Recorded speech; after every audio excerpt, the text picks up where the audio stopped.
Hola, mi nombre es Alexandra Kate, de profesión psicóloga, y en esta cápsula vamos a abordar a grosso modo aspectos criminológicos que, en mi opinión de experta, puedo proveer a la audiencia a fin de poder, cierto, entender algunos elementos de la dinámica de la comisión de este delito, el contexto en el que se da, los ofensores involucrados y la reacción social asociada a este tipo delictual y la condena asociada. Entre 1980 y 1982, en la ciudad de Viña, quinta región de Chile, suceden de manera continua distintos delitos que empiezan a encontrar un nexo entre cada uno de ellos,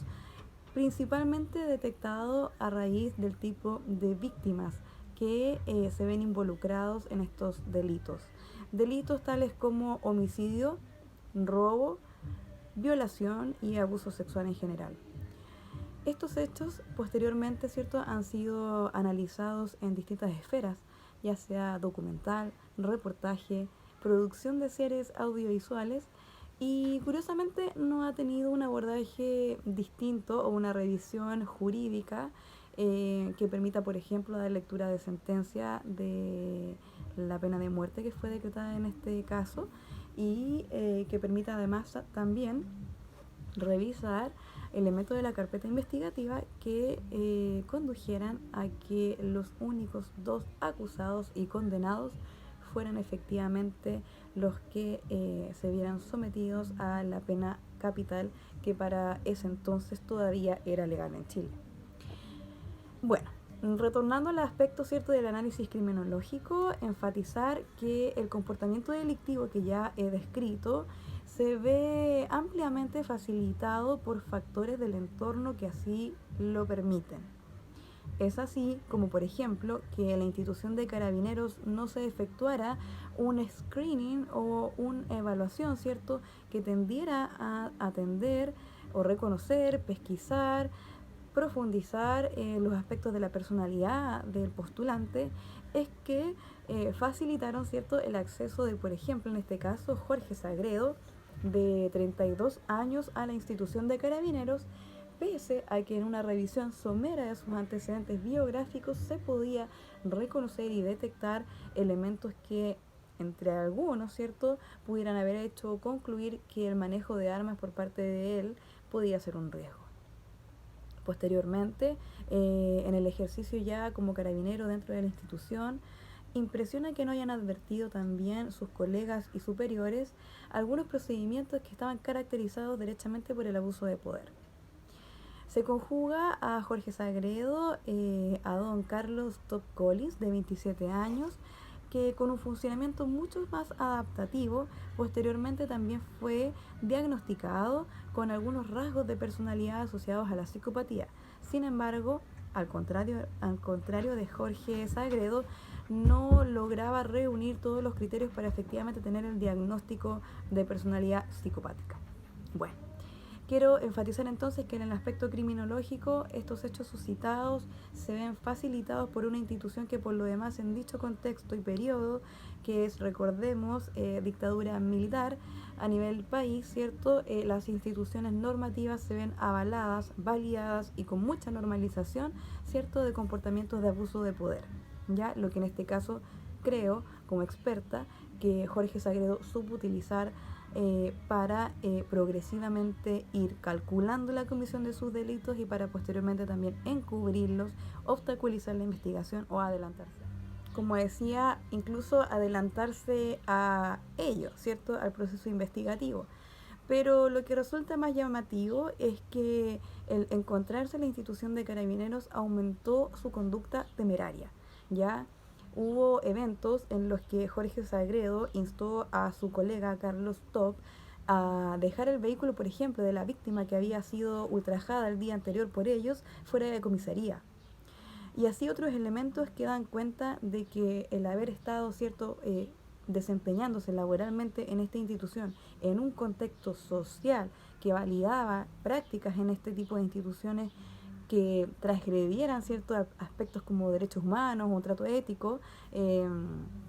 viera potenciado, cierto, su actuar delictivo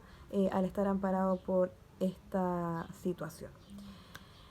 Finalmente quiero recalcar en este análisis que la reacción social en dicho periodo tuvo un elemento central para, por una parte, visibilizar negligencias de la institución y el proceso investigativo, así como también para dar cuenta de elementos que para lo que se estaba normalizando en dicho periodo ya la ciudadanía no estaba de acuerdo. Se conjuga con lo anterior que pese a que había una conducta un tanto morbosa por parte de la ciudadanía para presenciar o testificar o testiguar, ¿cierto?, esta situación de que se condene con la pena de muerte, también comenzó la ciudadanía a plantearse la posibilidad de que este tipo de condenas no tuviera un efecto primero que todo disuasor de la conducta delictiva, pero a la vez un efecto reparador en la ciudadanía. En este periodo, la ciudadanía, tanto de Viña del Mar como a nivel país, se vio atemorizada por la posibilidad de ser víctima de este tipo de delitos y también de ser víctima de una persona con un diagnóstico de psicopatía que por lo demás se encontrara operando en una institución que se espera tenga un filtro pertinente y atingente.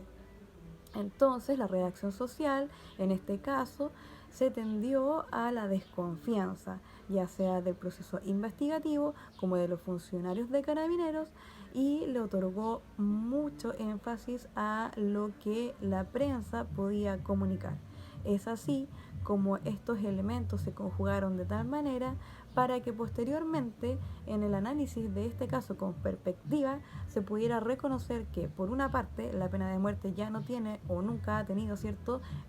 un efecto disuasor de la conducta que se espera eliminar, y que por otra parte existen elementos que se tienen que considerar para cuando se conduce un procedimiento de postulación de un funcionario de Carabineros. Es así como hoy en día se han modificado elementos sustanciales tanto a nivel de la pena de muerte como hablábamos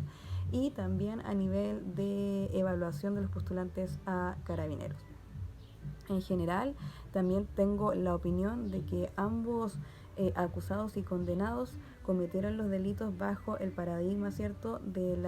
el delito como elección, en tanto si bien contaba Jorge Sagredo con un sustento importante a nivel de estructura de personalidad, existieron elecciones que condujeron a que y Carlos Top cometieran sus delitos de la manera que lo hicieron. Tal como indicase Garrido y Redondo a raíz de las teorías integradoras, lo que hace falta para cometer un delito es una motivación para ejecutarlo. Y en este caso se encontraron dos individuos, uno más motivado que otro, pero uno con una alta incidencia en el otro, es decir, Jorge Sagredo hacia Carlos Top, para instar y para facilitar y promover que el principal móvil de Carlos Top, que fuera el robo, se transformara progresivamente en otros comportamientos delictivos que iban a orientarse directamente a la gratificación de en este caso, Jorge Sagredo. Es así como a la vez, ¿cierto?, a raíz de esta misma teoría, la teoría integradora, podemos concluir que en este delito se vieron conjugados distintos factores como patrón social, características de las víctimas, características de los ofensores y una cobertura, ¿cierto?, periodística y a la vez un encubrimiento a nivel institucional que produjo, ¿cierto?, que estos delitos se pudieran cometer de manera reiterativa, eh, cada vez en una progresión mayor de peligrosidad y finalmente concluir en una pena de muerte que fue cuestionada y que a la vez generó sensación de escasa protección a nivel de comunidad, razón por la que posteriormente en las políticas públicas se replanteó este tipo de condenas, derogándose así en el año 2001.